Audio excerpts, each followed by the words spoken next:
Ya pemirsa, di momen Idul Adha menjadi santapan favorit, salah satunya nasi kebuli dengan lauk kambing yang dibakar dengan bumbu madu dan rempah asli Nusantara agar lebih menggugah selera.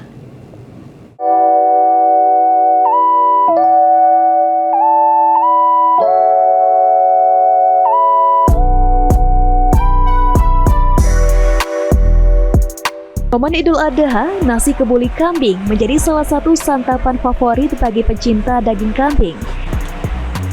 Makanan khas Timur Tengah ini menjadi menu yang banyak dipesan untuk Idul Adha di sebuah rumah makan di kawasan Abi Hasan. Resep nasi kebuli relatif mudah diikuti, namun butuh kesabaran karena proses memasaknya butuh waktu hingga 40 menit. Dimulai dengan merendam beras basmati bersama minyak samin, garam, kunyit, serta bumbu rempah lainnya yang diaduk hingga rata.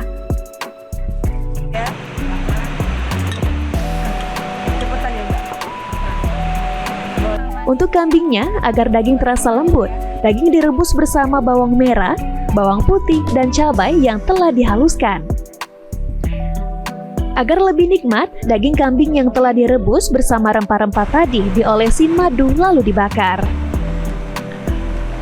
Penjual nasi kebuli kambing Hasmina Tias Yasmin mengatakan, penggunaan rempah yang kuat tidak menghilangkan cita rasa khas kambingnya yang nikmat, justru menciptakan cita rasa yang mampu membuat pengunjung ketagihan.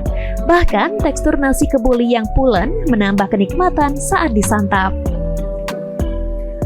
Kita dengan bumbu yang lumayan rempahnya itu yang kuat, tapi tidak menghilangkan rasa kambingnya juga, itu sangat lezat dan enak. Terus kebulinya juga itu pulen, nggak yang kering gitu, jadi teksturnya benar-benar yang bisa dibandingin sama yang aslinya itu berbeda.